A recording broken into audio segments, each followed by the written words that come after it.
Hey guys, Scorpion here.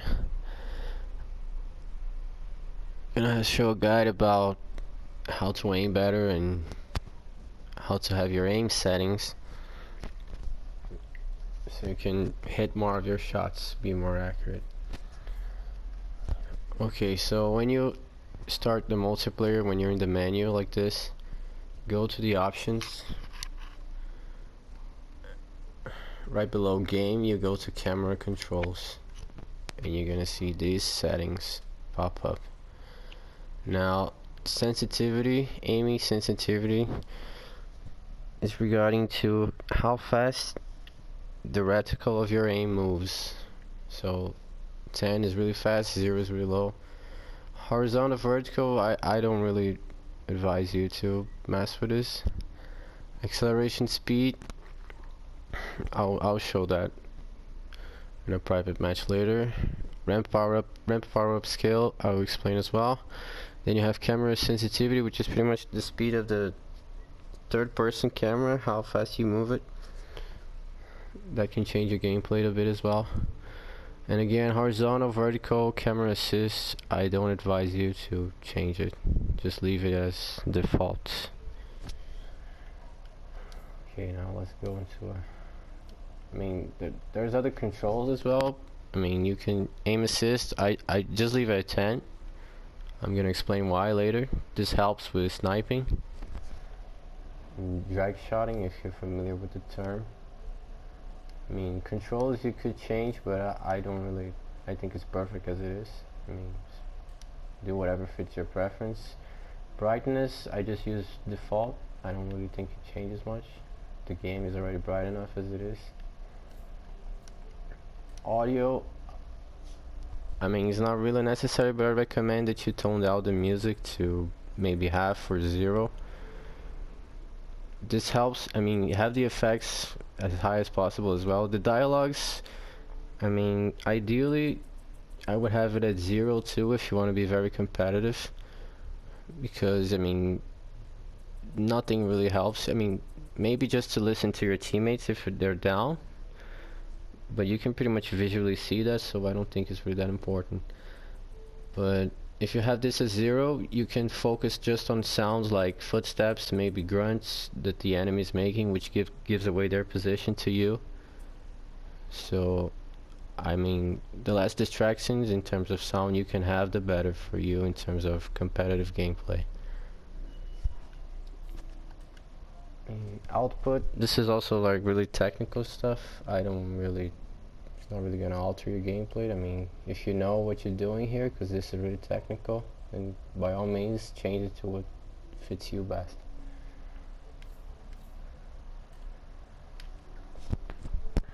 Accessibility, I have it here all in defaults. I don't really recommend you change anything. The aim mode, sure, leave it on hold. Toggle, that's not really gonna help much. Now this is something I like to point out. Repeated button presses, this is like for quick animations. Like for example on co-op, when the boss grabs you, you have to press the button to get out. I recommend you put it on hold. It's much easier. You can't miss, you just have to hold the button, and it's much easier on your fingers as well.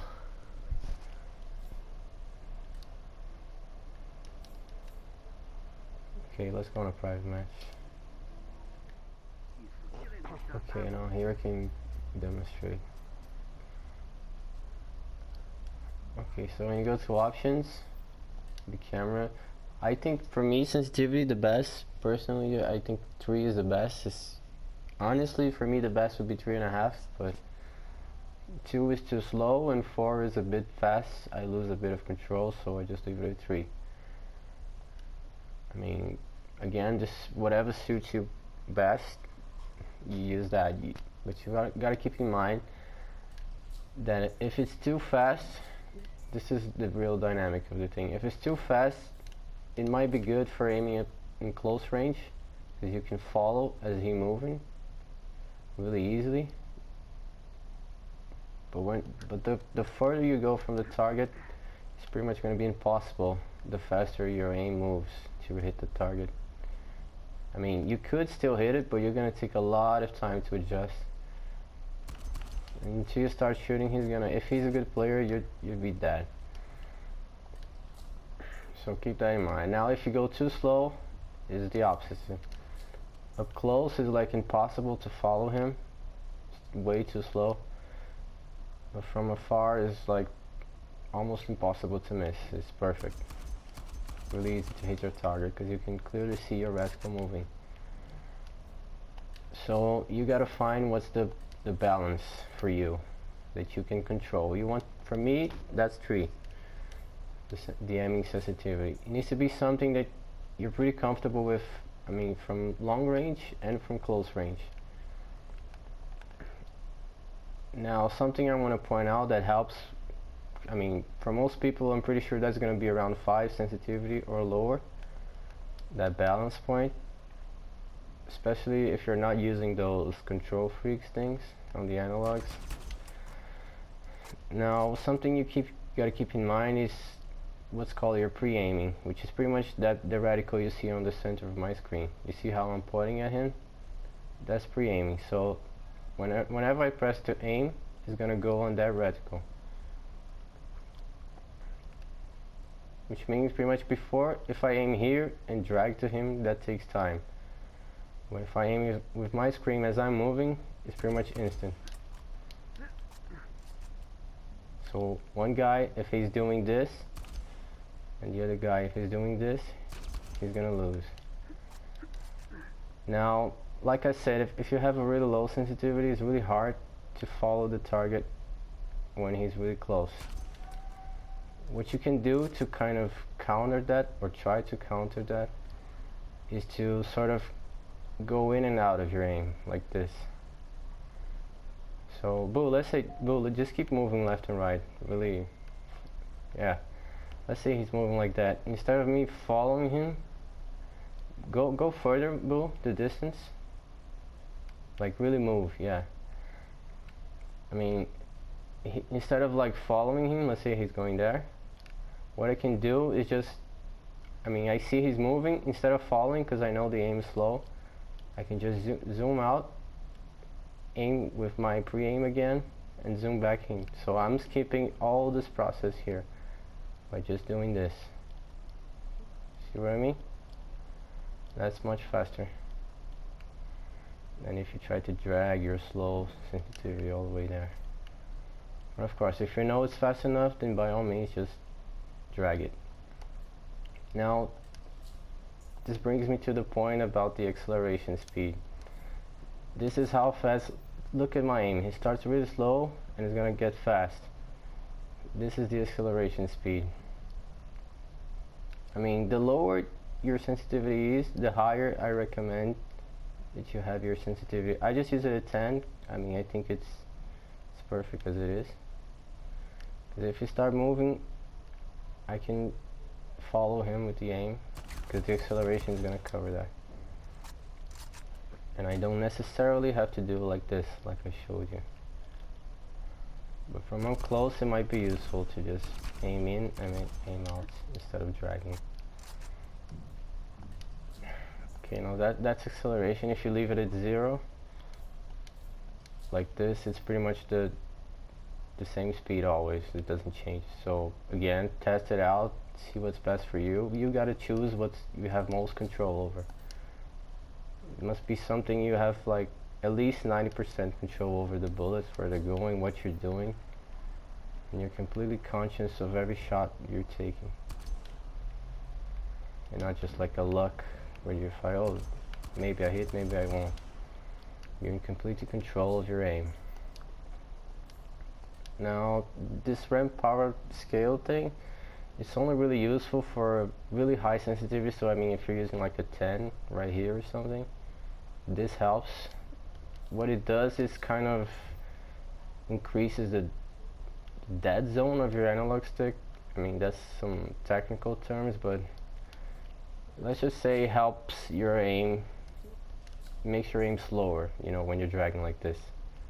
So if you have a 10 sensitivity, it's going to go all over the place. With the ramp power up scale, it makes it go a bit slower.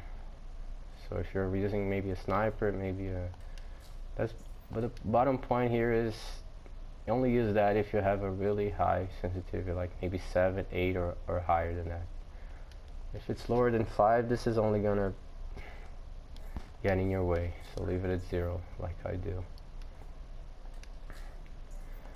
Now for the last thing, which is the camera sensitivity, this is the speed in which I move this third person camera. You see I have it at 10, so it's really fast. It's almost like a huge blur. I mean, you may not like this, but I think for me it's perfect, because let's say I'm moving like this and I get shot from behind, I can quickly turn, see where he is, adjust. Now if I have it, let me tone it down so you can see. If I have it at 0, and let's say he starts shooting me from the back there, look how slow that is. I mean, I'm pretty much dead by the time I look at him. So again, you have to find a balance here as well. It's not about higher being better or lower being better. You gotta find what's best for you, the balance. This will also influence very heavily your blind firing. So I mean, if the guy is really close to you, you can follow him faster with a higher camera sensitivity. Let me tone it down again so you can see. Now if I have it at 0, I mean, he goes one step behind me, it's like impossible to reach him. It's gonna take forever. So again, find what's best for you. I personally, maybe 10 is actually a bit too high for me, at least in terms of blind firing, but I like it to leave it at 10 because I can really just, you know, look at the entire map really fast while I'm moving, if I'm getting shot or whatever. But for blind fire specifically, I would say about 8 or maybe 7 is the best. I mean 10 you can end up like going over your target, you know, like I'm doing here, and missing. But still, for me, I find the balance, I mean, I find this really valuable to just be able to look at everything that's happening in the map really fast, and also give me faster reaction times if he's behind me or whatever. Something that happens a lot, if Boo, can you just stay still? If let's say we're both like in a blind fire, gunfight or something, and let's say he runs across me like I'm doing right here. This is where that 10 sensitivity really comes into play. I mean, so you can quickly turn and adjust. This happens so much with me when I'm having some sort of blind fire where both are like running all over the place and shooting each other. So anyway, that's what camera sensitivity is all about. Now this is my settings, as you see right here. This is what I use in all my gameplay. I'm not gonna recommend that you use exactly this. What I'm gonna do instead is I'm gonna recommend that you go in a private match. If you can, get a friend, just put him on the enemy side and just like shoot each other from various distances and see what feels best for you. Or you could just go on co-op and also try that out. Now if you're already a really advanced player, I mean, besides just focusing on hitting the target, I would recommend that you try to find the sensitivity that's also best for you in terms of getting headshots. Which means you're gonna have to really have a control of your aim. At that point, you're really pretty much like I am. I mean, this is me, you know. There's no changing here. When you find this for yourself, then you'll be able to headshot with a lot more ease, because you have completely control over your aim. Okay, now Bill, if you can, let's just start again so I can put you on the enemy side and explain what the aim assist does and the drag scoping. Now let me use the pistol. Just stay still. This is how the aim assist works. Look at the speed of my reticle and see how it almost completely stops when I reach him. This is what aim assist will do for you. It makes it a lot easier for you to hit the target. Now you're saying, well, but I can do that myself, I don't need aim assist. Well, again, if you're using a really high sensitivity, the tendency is for you to, you know, overreach, just past your target. Now aim assist is gonna fix that for you. So even if you do overreach, it's gonna stop you before you move beyond your target. Now the same thing goes for sniper. What is drag scoping is when you aim, for example, like here. Instead of aiming directly on the target and doing what's called hard scoping, you aim somewhere near it, and then you just drag the scope and shoot like that. Same thing with the aiming really, but this is just crucial. If you see, every good sniper does this. He drags scopes, he aims near, using the pre-aim as well. Like he's not aiming there and then dragging. He aims close, zoom in, drag and shoot. It's almost impossible to miss the shot because there's really crazy amount of aim assist. So this is what aim assist does for you. I mean, I don't see why you would take that off. There's no reason to. You're just making it harder on yourself for no reason, and everyone else is gonna be using it, so you might as well use it too and take advantage of it. So I mean, I think that pretty much wraps it up. I covered aim assist. I mean, this horizontal thing is pretty much, you know, I mean, I think you know what it means. Like inverted, if you go up, it's gonna actually go down on your analog. I mean, that's just confusing. I mean, if you're really an inverted player, you already know all about this, so I don't really need to go over it. I'll just recommend leaving it on default. And again, this is my settings. Find your own. Don't just copy mine. If mine works for you, great. But try to find and practice your own. And again, aim assist, leave it high as you can. This aim assist, just one last point, is only really going to get in your way if you have multiple targets. So let's say the car is another target beside him. I mean, sometimes you're trying to, you know, aim at the guy that's further behind, but the aim assist keeps pushing you to the guy that's closer, or vice versa, you know. You want to aim at the other guy, but the aim assist keeps pushing you to the guy that's closer to your reticle. But overall, I think it's, you know, there's more benefits than disadvantage to having it that high. So I don't recommend at all that you change it. And that pretty much wraps it up. Boo, thank you for your help. Yep, for sure. See you next time, guys. Hey guys, still Scorpion here. Just wanted to say thank you to Call Me Boo for helping making this guide. Stay tuned for future guides. I'm still making them. I'm gonna make about, just so you know, there's like sort of 3 parts to this. There's the basics and fundamentals. There's guides about multiplayer alone, where we play like things like ranked to the M against other players, PvP if you will. And there will be also guides regarding co-op, just stuff about co-op.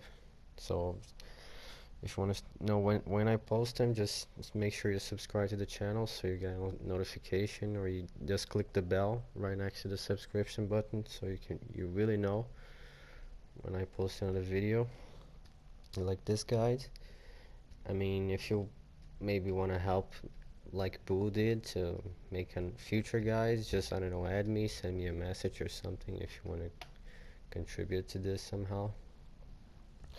And make sure you also like the video. Thumbs up below if you actually like the videos. It tells me that you did like the video, and also helps to spread the video through YouTube search system, so people who don't know anything about me or guys or this video, they can find it easier if you like the video. And that's pretty much it, guys. Thanks for watching, and I'll come with future guys. This clip you're seeing is to a future guide I'll be making about headshots. So let's see. That's it. See you later, guys.